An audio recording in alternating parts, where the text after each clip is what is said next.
சீதையை ரொம்ப சந்தோஷம். அதை விட்டு நான் இலங்கை போனேன், போற வழி அதை பார்த்தேன், வந்த வழி இதை பார்த்தேன், அங்கே ராவணனை பார்த்தேன், சீத்தை மாதிரி இருந்ததுன்னா இவன் போய் ஏற்றுவான். ராவணனை பார்த்தோன்னே என்ன சொல்றேன், கண்டேன், ஐயோ ரொம்ப சந்தோஷம், சீதையை ஐயோ ரொம்ப சந்தோஷம், சீதை கட்சி வச்சாங்க பயிற்சி, கண்டேன் சீதை இரண்டே இதை 2.5 மணி நேரம் சொல்லக்கூடாது. ஆனா வாத்தியார்லாம் கிளாஸ்ல போய் டகான்னு கண்டென்ட் சிதைன்னு சொல்லக்கூடாது. அதெல்லாம் 1 hour கிளீனா எக்ஸ்பிளைன் பண்ண வேண்டியதை எக்ஸ்பிளைன் பண்ணலாம். சுருக்கமா பேசணும். அப்ப எழுதுறாரு கல்கி, எழுதுறாரு, the illiterate or uneducated village based Kuppan knows the grammar for communication skill. Communication, ஒரு விஷயத்தை எப்படி ஒரு இடத்துல சொல்ல வேண்டும் என்ற விஷயம், அந்த கிராமர், அந்த இலக்கணம் பள்ளிக்கு செல்லாத குப்பனுக்கு தெரிஞ்சிருக்கு, மெத்த படித்த பெரியவருக்கு தெரியவில்லை அப்படின்னு கல்கி 1932 எழுதுறாரு.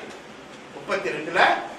அதனால எந்த இடத்துல எவ்வளவு பேசணும், நீங்க டிகிரி வாங்குறதுக்காக வந்திருக்கீங்க, தடான்னு ஒரு முடிவு பண்ணி சார் இவ்வளவு பேசுவார்னு தெரிஞ்சிருந்தா நாங்க போஸ்டர்ல கூட அனுப்ப சொல்லி அப்படின்னு ஒரு நிலவரம் இருக்கக்கூடாது. பட் அதே சமயம் இட் இஸ் எ ஸ்கில். பிடிக்குதோ பிடிக்கலையோ உட்கார்ந்து கஷ்டப்பட்டாச்சும் கேட்கறோம் பாருங்க. Listening is the biggest skill. எந்தெந்த ஆபீசர், எந்தெந்த பெரிய மனுஷன், எந்தெந்த பிசினஸ் வச்சிருக்கிறவங்க அப்படியே வந்தார். கேஆர் அம்மா ஈரோடு பக்கத்துல கேஆர் அம்மா தீவனம், அந்த அக்ரிகல்ச்சர் ப்ராடக்ட்ஸ் எல்லாம் கேஆர்எம் நினைக்கிறாங்க. 70 வயசு பல்கலைக்கழகத்துக்கு வந்தார். 2000 பேரை உட்கார வச்சு பேசுறார். பிள்ளைங்களாம் நல்லா கவனிக்க, நீங்க இன்ஜினியரிங் படிச்சீங்க, மெடிக்கல் காலேஜில் படிச்சீங்க, எனக்குலாம் எழுத தெரியாது, படிக்க தெரியாது. என்கிட்ட முதலீடு 2 விஷயம் தான். 35 வருஷத்துக்கு முன்னாடி 200 ரூபா வச்சிருந்தேன். 200 ரூபா வச்சிருந்தேன். இப்போ 35 வருஷம் ஆச்சு. இந்த 200 ரூபாயை எவ்வளவு ரூபாய் ஆக்கியிருப்பாருன்னு நினைக்கிறீங்க? ஒரு வித்தியாசமா சொல்லுங்களா தம்பி? யாராவது தம்பி 200 கோடி. நான் கூட 2 கோடி, நான் ஒரு கணக்கு போட்டு பார்த்து 2 கோடி தான் வந்தேன். நீங்க பரவாயில்ல 200 கோடி. ஆனா அவங்க 2000 கோடி, 2000 crores. அதுக்கு முதலீடு என்னன்னா இந்த 200 ரூபாய் வரவங்க எல்லாத்தையும் சின்னவங்க சார் வாங்க சார், வாங்க சார், வாங்க சார், வாங்க சார், உட்காருங்க சார், ஒரு சாமான் வாங்க மாட்டீங்களா, அதுக்கும் பரவாயில்ல உட்காருங்க சார், காய்ச்சா அப்படியே வரவங்களுக்கெல்லாம் எந்திரிச்சு நிற்பாங்க. எந்திரிச்சு வாங்க சார், வாங்க சார், வாங்க சார், வாங்க சார். இந்த எந்திரிச்சு செஞ்சு காமிச்சார். இந்த கும்பிடு அந்த 200 ரூபாய் அதுதான் அவரை பெரிய கதையா 1.5 மணி நேரம் சொன்னார். கடைசியில அந்த வந்திருக்க விவசாயிகள்லாம் வீட்டுல நான் இந்த நெல் போட்ட, பயிர் போட்ட, உளுந்து போட்ட பணத்தை என்ன பண்றதுன்னு தெரியல சாமி, நீ வச்சுக்க சாமி. பேங்க் போனா நான் ஓடி எல்லாம் கிடையாது, ஓடி போட்டேன், ஓடி கிடையாது, ஓடி போட்டேன். ஆனா விவசாயிகள் எல்லாருமே நீ வச்சு ஏதாவது நான் கேட்கறப்ப கொடுத்தா போதும், அதை வாங்கி இன்னொரு பொருளை வாங்கி வைக்கிறது, அதை வாங்கி இன்னொரு பொருளை வாங்கி வைக்கிறது, எல்லாம் அக்ரிகல்ச்சர் எல்லா ப்ராடக்டும் இன்னைக்கு பாத்தீங்கன்னா 2000 கோடி. அதுக்கு காரணம் என்னன்னா அந்த நல்ல லிசனிங் ஸ்கில். அதுதான் ஸ்கில். மதிக்கிறது, வர்றவங்களை மதிக்க கற்றுக்கொள்ளுது. டாலரன்ஸ், டாலரன்ஸ் இதை மட்டும் சொல்லிட்டு முடிச்சுடுறேன். அந்த டாலரன்ஸ் எந்த அளவுக்கு இருக்கணும்னு சொன்னா, ஒரு ஆசாரி ஆணி அடிச்சுக்கிட்டே இருக்கும்போது தப்புன்னு கையில போட்டு போய் சுத்தி அவர் ஜென்ரலா என்ன பண்ணா வாயில வச்சு பிடிச்சி செஞ்சுட்டு கையை கைட்டு போயிட்டே இருப்பார். இந்த பக்கத்துல உங்களை மாதிரி என்ன மாதிரி ஒருத்தர் பார்த்து இருக்கணும், செப்டிக் ஆகிட்டு கை எடுத்துட்டு இதை எடுத்துட்டு தலையை எடுத்துருவோம், ஊசி போட்டு அவனை போட்டு குழப்பி எடுத்து அங்கே போய் டாக்டர் 3வது வீட்டில் அனுப்பிச்சு விட்டான். இவனுக்கு எது ரொம்ப இருக்கேன் அவருக்கா போவேன் டாக்டர் வீட்டுக்கு போறேன். போனாங்க அழகா ஒரு 18 வயசு பொண்ணு, நர்ஸு பொண்ணு உயாருது. பையனுக்குலாம் சந்தோஷம் உயாருது. என்ன பண்ணிக்குது பொண்ணு நம்ம கையில கொஞ்சம் அடிபட்டு ஆள் ஒரு ஆள் பார்த்துட்டு இருந்தோம், சும்மா இல்லாமல் இங்கே அனுப்பிச்சு விட்டா நம்ம ஈஸியாக வரணும்னா அப்படின்னு மருந்து இருந்து தடை விட நான் போறேன். எல்லாம் சட்டம் ரூலு, எதுவும் யாராச்சுமே பேசக்கூடாது. இந்த டோக்கன் நம்பர் 41 இருக்காரு. டோக்கன் நம்பர் 40 நான் வாயில இப்படி வச்சு செஞ்சுட்டு போய் நான் கோவாய காமி வேணா வைக்கிறேன். இந்த மாதிரிலாம் என்ன, நாங்கள் பாயில வேலையை போட்டு வந்திருக்கேன். கையில ஊசி உட்காந்துட்டான், மொழியாக இருந்தது. சட்டை மணினி கைட்டு கையில அடிப்பட்டு சட்டை ரூல்னா ரூல் தான். கையில ஊசி கண்ணில் போட்டு கை சட்டை மணினி கைட்டான். திரும்பி பார்த்தா அதுதான் வாயில தெருமா வீட்டில் வச்சிருச்சு. ஹனுமான் மாதிரி பார்த்துக்கலாம். திரும்பி பார்த்தா 41 பேர் வந்துடுறாங்க. இவன் 41, 40 பேர் வந்துடுறான். எல்லாம் பேண்ட்டு தோத்தி லுங்கி கட்டிருக்காங்க, சட்டை இல்லை, பனியன் இல்லை. போன ஹனுமான் மான் இருக்கான், கையில வாயில இது 40 பேர் வந்துருக்கான். அவன் ஒரு கதையோட உட்காந்துருக்கான், என்னன்னு தெரியல. கடவுள் எல்லாம் வந்து டக்கு டக்குன்னு எடுத்தது, பேர் ஊர் எல்லாம் குறிச்சது எல்லாம் பண்ணிட்டு போட்டு இவன் கத்தா கண்ணா இந்த டாக்டர் படிச்சாரானே சந்தேகமா இருக்கு. எம்பிபிஎஸ் படிச்சாலும் சரிதான் இருக்கு. ஏன்னா இங்க அடிப்பட்டதுக்கு எதுக்கு 49 டோக்கன்? சரி தொலைஞ்சிட்டு போய் டோக்கன் வாங்கினா உட்கார்ந்தா தெரியுமா? சரி தெருவாமிட்டு எதுக்கு? சட்டம் எதுக்கு கழிக்கணும்? ஆனால் பணியில ஏன்டா கழிக்கணும்? கற்றுக்கிட்டு கத்துறோம். 40வது ஆள் சொன்னாங்க ஏன்டா கத்துறேன் ஏன் கத்துறேன் பொண்ணு என்ன சொல்லுது அதை கேட்டு நீ பாட்டுக்கு அந்த பொண்ணுக்கு அவ்வளோ சப்போர்ட் ஆகின்னு, இந்த டாக்டருக்கு நீ அவ்வளோ சப்போர்ட் ஆகின்னு. சரி அவ்வளோ உனக்கு என்ன வியாதி நீ இப்படி உட்காந்துருக்கேன்னா? எனக்கு ஒரு வியாதி இல்லை. ஒரு வியாதி இல்லாத கேட்டால் இவ்வளோ கைக்கிட்டு இப்படி உட்காந்துருக்கேன்னா? நான் போஸ்ட்மேனு தபால் கொடுத்தோம். போஸ்ட் மேனு தபால் கொடுக்க வந்தேன். டெய்லி வருவேன். நான் எவ்வளவுதான் சொல்லி பாப்பா அந்த பொண்ணு கேட்காது. அது என்ன சொல்லுது, நானே வந்தோடனே சட்டை பண்ணி தான் கைக்குவேன், டோக்கெல்லாம் வாங்கிக்குவேன், வாங்கிட்டு தர்பா பண்ணி வச்சா பாப்பா நான் எடுத்து வச்சுக்குவேன். அப்படியே நவுந்து டாக்டர் போவேன், கையெழுத்து வாங்கிக்குவேன், தபாலை கொடுக்குவேன், சட்டையை போட்டு போயிட்டே இருப்பாங்க. என்ன தெரியும் நீ இப்ப போஸ்ட்மேன் சார்ட்டெல்லாம் சொல்ல முடியுமா? ரெண்டா விட்டுருவாரு, அப்படியே பறந்து கூடாது. தபால் கொடுக்க வந்த ஆளு டெம்பரேச்சர் பார்த்துட்டு சட்டை பண்ணியை கழிச்சிட்டு டோக்கன் வாங்கிட்டு உட்கார்ந்தோம்னா that was year 1995 was declared as year of tolerance. எல்லாரும் டாலரன்ஸோட இருக்கணும். போய் திட்டுறாங்க, அம்மா திட்டுறாங்க, பையன் மறைக்கிறான், அடுத்ததுக்காரன் மறைக்கிறான்னா உடனே கோவப்படக்கூடாதுன்னு சொன்னா யாரும் ஒத்துக்க மாட்டாங்க. அதுக்கு இப்படி ஒரு கதையை சொல்லி தபால் கொடுக்க வந்த ஆசாமி டெம்பரேச்சர் பார்த்துட்டு சட்டையை கேட்டுட்டு 41 நம்பர் டோக்கன் வாங்கியிருந்தாங்கன்னா அவன் எவ்வளவு பெரிய பொறுமையினுடைய டாலரன்ஸினுடைய உச்சியில் இருப்பான். That's what is required for graduation. In today's, again I am telling you, wherever, whenever, to whomever, emotion dominates, intelligence, if any, is suppressed. The success story of the world, if you see in the internet, அறிவு அதிகமாக இருப்பவன் வாழ்க்கையிலே வெற்றி பெற்றதாக சரித்திரம் இல்லை. Emotional intelligence யாருக்கு? வெற்றி பெற்றவர்களுடைய அத்தனை பேரையும் பார்த்தீங்கன்னா எமோஷனல் இன்டெலிஜென்ஸ். சிரிக்கிறது எமோஷன்னா கோபப்படுறது மட்டும் இல்லை. ஒருத்தவங்க கோயம்புத்தூர் போயிட்டு வந்து சார் சர்டிஃபிகேட் காணாம போச்சு, வேற ஒன்று கொடுங்கன்னா எப்படிப்பா போச்சுன்னா பஸ்ல வச்சிருந்த சார் எடுத்து கொடுத்தாங்க. என்னப்பா காலம்பரம் 2:30 மணி விடிய காலம்பரம் இருக்குமா?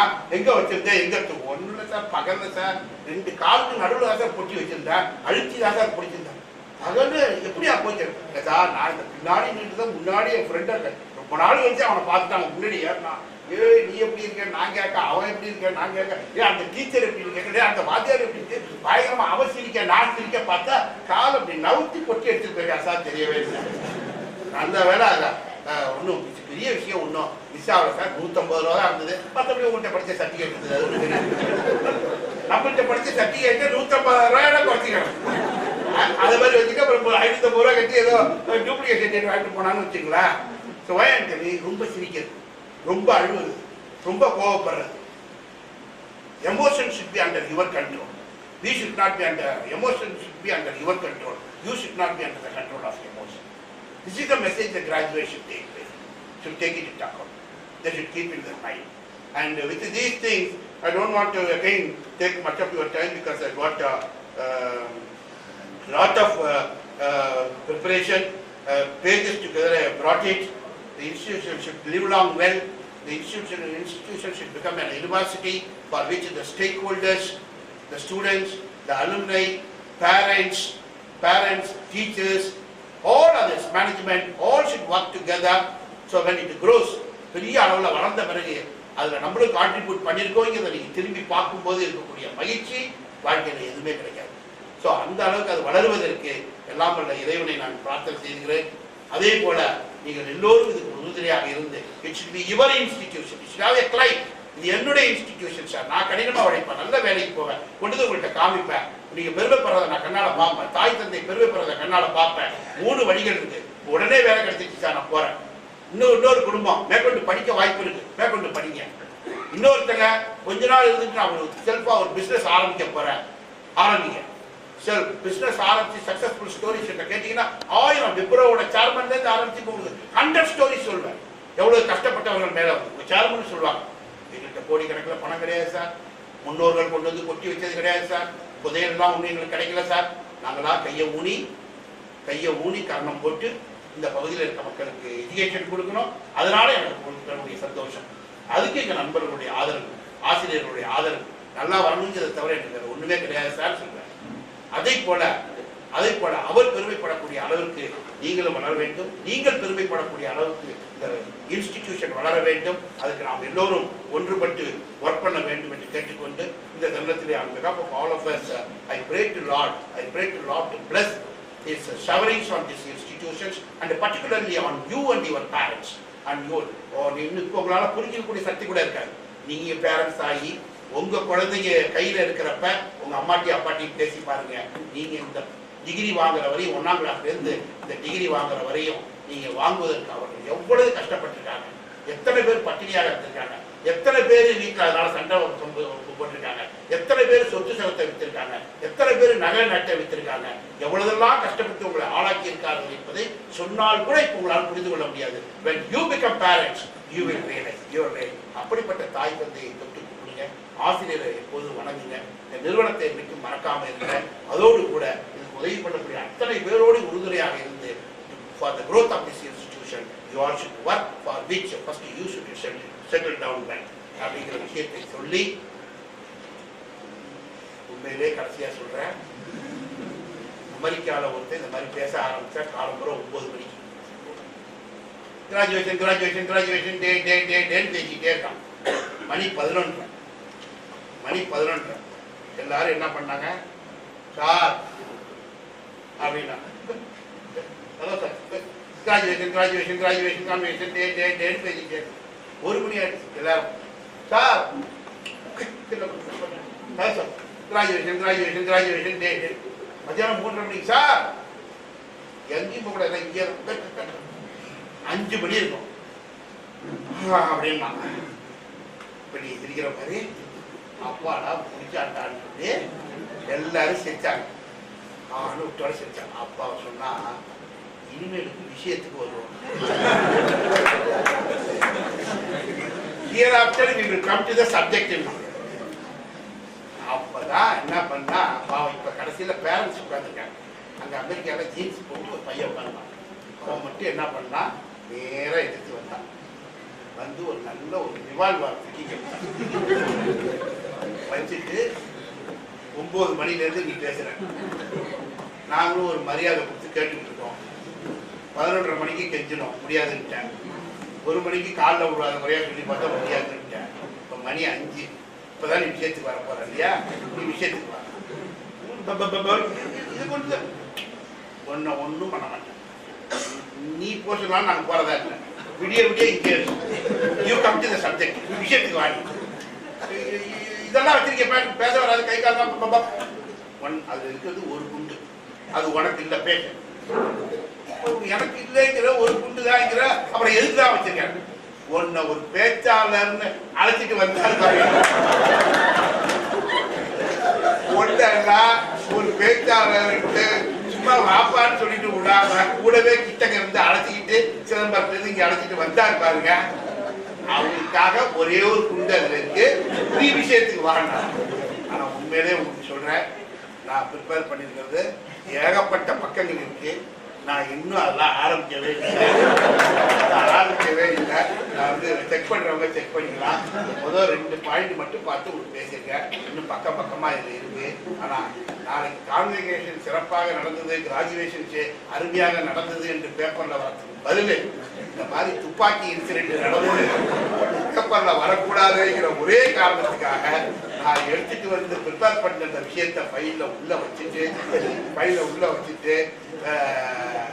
உங்க எல்லாரையும் வாழ்த்தி எங்க பல்கலைக்கழகத்துக்கு வாங்க, எல்லாரும் எங்க வீட்டுக்கு வாங்க, எங்க பல்கலைக்கழகத்துக்கு வாங்கன்னு உங்களை எல்லாம் வரவேற்று again on behalf of all of us present here, all stakeholders, the management, teachers, non-teaching friends, present set of students and juniors, all well-wishers of this institution and people of this place, and most respected parents, Thai Tandayal, on behalf of all of us present, including this camera gentleman, including all of us, we wish you all the best.